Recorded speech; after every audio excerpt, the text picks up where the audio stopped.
Mode of DNA replication. So DNA ரெப்ளிகேஷன்ல இருக்கக்கூடிய 3 model பத்தி படிக்க போறோம். ஸோ இந்த 3 மாடல்ல அதாவது semi conservative, conservative, dispersive model, இதுல widely accepted model, semi conservative model. So இந்த மாடலை ப்ரூவ் பண்றதுக்கான எக்ஸ்பெரிமெண்ட் தான் மெசல்சன் அண்ட் ஸ்டால் எக்ஸ்பெரிமெண்ட். இதை பத்தின டீடைல் வீடியோ இது. சுபாஷ் லைஃப் சயின்ஸ் தமிழ் இந்த சேனல்ல போய் பார்த்தீங்கன்னா உங்களுக்கு நிறைய கான்செப்ட்ஸ் வீடியோஸாகவும் ஷார்ட்ஸாகவும் கோர்சஸ் அண்ட் பிளேலிஸ்ட்லையும் உங்களுக்கு நிறைய கான்செப்ட்ஸ் அப்லோட் ஆகப்பட்டிருக்கு.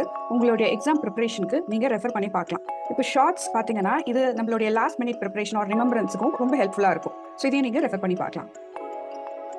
உங்களுடைய like, comment, share, subscribe so இதெல்லாம் இந்த சேனல் இன்னும் வளர்கிறதுக்கு ஹெல்ப்ஃபுல்லாக இருக்கும்.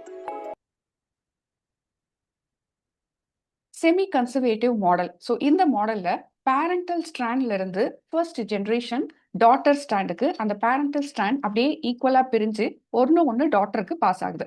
ஸோ அந்த பேரண்டல் ஸ்ட்ராண்ட் தான் டெம்ப்ளேட்டா ஆக்ட் பண்ணுது நியூ காம்ப்ளிமெண்டரி ஸ்ட்ராண்ட் உருவாகிறதுக்கு.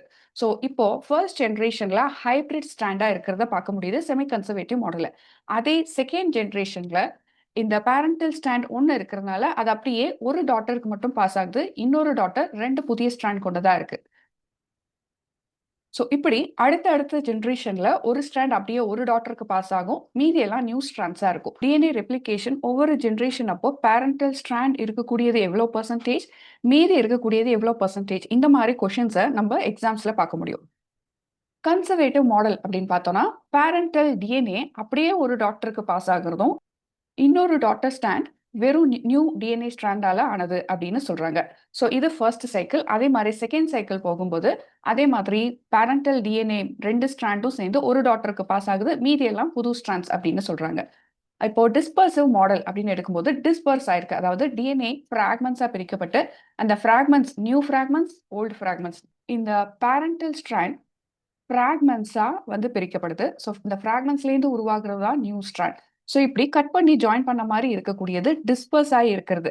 ஸோ ஈக்குவல் பர்சன்டேஜ்ல 2 டாட்டர் ஸ்ட்ராண்ட்லையும் மிக்ஸ் ஆகி இருக்கும் அப்படின்றாங்க ஃபர்ஸ்ட் சைக்கிள். அதே போல செகண்ட் சைக்கிள்ல parental strand, new DNA strand அப்படின்னு இந்த பேரண்டல் ஸ்ட்ராண்டோட அளவு மட்டும் கொஞ்சம் குறைஞ்சு பட் ஈக்குவலா டிஸ்பர்ஸ் ஆயிருக்கு அப்படின்றாங்க. பட் இந்த 3 மாடல் சஜஸ்ட் பண்ணதுல ஸ்டடீஸ்ல அது ரொம்ப அக்செப்ட் பண்ணப்பட்டது செமி கன்சர்வேட்டிவ் மாடல். ஸோ இதுதான் மெசல்சன் அண்ட் ஸ்டால் எக்ஸ்பெரிமெண்ட்ல ப்ரூவ் பண்ணியிருக்காங்க. செமி கன்சர்வேட்டிவ் ரெப்ளிகேஷனை ப்ரூவ் பண்றதுக்கு முதல்ல ஈ கோலை கல்ச்சர் எடுத்துக்கிறாங்க. ஸோ இந்த கல்ச்சருக்கு யூஸ் பண்ண மீடியம் அமோனியம் குளோரைட். ஸோ இந்த அமோனியம் குளோரைட் கூடயே ஹெவி ஐசோடோப்ஸ். ஸோ இது ரேடியோ ஐசோடோப்ஸ் கிடையாது, ஹெவி ஐசோடோப்ஸ். ஸோ ஹெவினஸ் கொடுக்கக்கூடியது டிஎன்ஏ ஸ்ட்ராண்டுக்கு. ஸோ இப்போ இந்த ஹெவி ஐசோடோப் முதல்ல ஹெவி ஸ்ட்ராண்ட் அதாவது N14 N15ல N15 ஹெவியா இருக்கு, N14 லைட்டா இருக்கு. ஸோ இப்போ இந்த ஹெவி ஐசோடோப் N15ஓட சேர்ந்து மீடியமோட first set of E coli culture வளர்க்கும் போது நம்மளுக்கு என்ன கிடைக்குது அப்படின்னா ஈகோலை டிஎன்ஏ ஸ்ட்ராண்ட்ஸ்லாம் வந்து இந்த N15 ஹெவி ஐசோடோப் கொண்ட ஈகோலையா வந்து வளருது. இப்போ இந்த ஈகோலைல ஹெவி ஐசோடோப்ஸ் இருக்கு அப்படின்றதுக்காக ப்ரூவ் பண்றதுக்கு எடுத்துக்கிட்ட கெமிக்கல் என்னன்னா சீசியம் குளோரைட். இது ஒரு டென்சிட்டி கிரேடியன்ட் குளோரைட். ஸோ இப்போ டென்சிட்டி கிரேடியன்ட் அப்படின் போது ஹெவினஸ் இருக்கக்கூடியது கீழேயும் தங்கிரும், லைட்டா இருக்கக்கூடியது மேல தங்கக்கூடிய ஒரு நேச்சர் கொண்டது தான் சீசியம் குளோரைட் கிரேடியன்ட். ஸோ இதுல டிஎன்ஏவை இன்கார்பரேட் பண்ணி சென்ட்ரிஃபியூகேஷன் பண்ணும்போது நம்மளுக்கு இங்க என்ன கிடைச்சதுன்னா N15 ஹெவி ஐசோடோப் கொண்ட டிஎன்ஏ செக்மெண்ட்ஸா ஒரு லேயர் கொண்டதா வந்து ஃபார்ம் ஆயிருச்சு. இதே ஈகோலை கல்ச்சர் வித் N14 இருக்கக்கூடியத இது கூடவே என்ன பண்றாங்க அப்படின்னா first generation of N14 medium கூட ஆட் பண்றாங்க.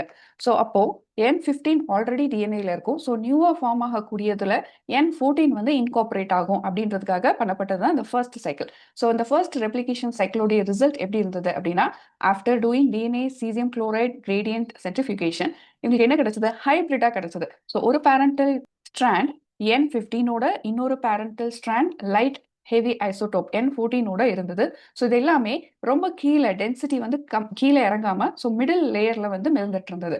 ஸோ இதே ரெப்ளிகேஷன் சைக்கிள் 2ல பார்க்கும்போது ஸோ ஆஃப்டர் சென்ட்ரிஃபியூகேஷன் 2 ஸ்ட்ராண்டா ஆகப்பட்டது. After second cycle of replication இந்த ஸ்ட்ராண்ட் எப்படி இருந்தது அப்படின்னா ஒரு கம்ப்ளீட் டிஎன்ஏ டாட்டர் ஸ்ட்ராண்ட்ஸ் எல்லாம் வந்து N14 கொண்டதாகவும் ஒரு set of N15 N14 hybrid டிஎன்ஏவோட இருந்தது அப்படின்னு சொல்றாங்க.